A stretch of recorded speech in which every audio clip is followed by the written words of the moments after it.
Hi hello friends, welcome to my channel mother of Janu baby. నేనైతే బాగున్నానండి, మీరు కూడా బాగుండాలని కోరుకుంటున్నాను.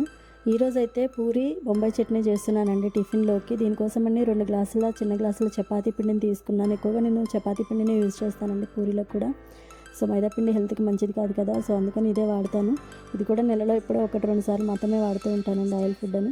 సో దీనికోసమని చపాతీ పిండి తీసుకొని మెత్తగా కలిపి పక్కకు పెట్టుకున్నాను. కొంచెం పాలు పోసి మెత్తగా కలిపి పక్కకు పెట్టుకొని ఉండలాగా పూరీలకు సరిపడా ఉండలాగా చేసి పక్కకు పెట్టాను. సైమల్టేనియస్గా వచ్చేసి ఆలుగడ్డలను తీసుకొని 2 చిన్న ఆలుగడ్డలను తీసుకొని ఉడకబెట్టి పక్కకు పెట్టానండి కర్రీ కోసమని. సో పూరి ఉండల్ని పూరిలాగా ఒత్తుకొని డీప్ ఫ్రై చేశాను. ప్యాన్లో డీప్ ఫ్రైకి సరిపడా ఆయిల్ పోసి డీప్ ఫ్రై చేసి పూరీలు ఒత్తుకొని పక్కకు పెట్టానండి. కర్రీ కోసం అని తీసుకున్న ఆలుగడ్డలని పొట్టు తీసి కట్ చేసి పెట్టుకొని ఇంకొక ప్యాన్లో కొంచెం ఆయిల్ తీసుకొని అందులో కట్ చేసి పెట్టుకున్న ఉల్లిగడ్డలు, పచ్చిమిర్చి, కొంచెం కడపత్త, ఆవాలు, జీలకర్ర వేసి బాగా మగ్గాక అందులోనే కట్ చేసి పెట్టుకున్న ఆలుగడ్డలు కూడా వేసి ఇవి కూడా మగ్గాక కొంచెం పసుపు, ఉప్పు వేసానండి.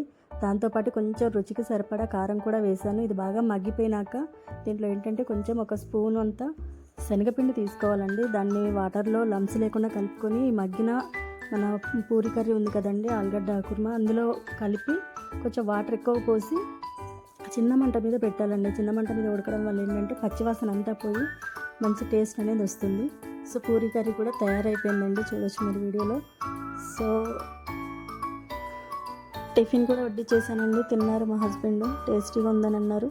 Thank you for watching my mini blog అండి. Thank you so much. Subscribe చేయండి, లైక్ చేయండి, షేర్ చేయండి ఫ్రెండ్స్, సపోర్ట్ చేయండి ఫ్రెండ్స్. Thank you.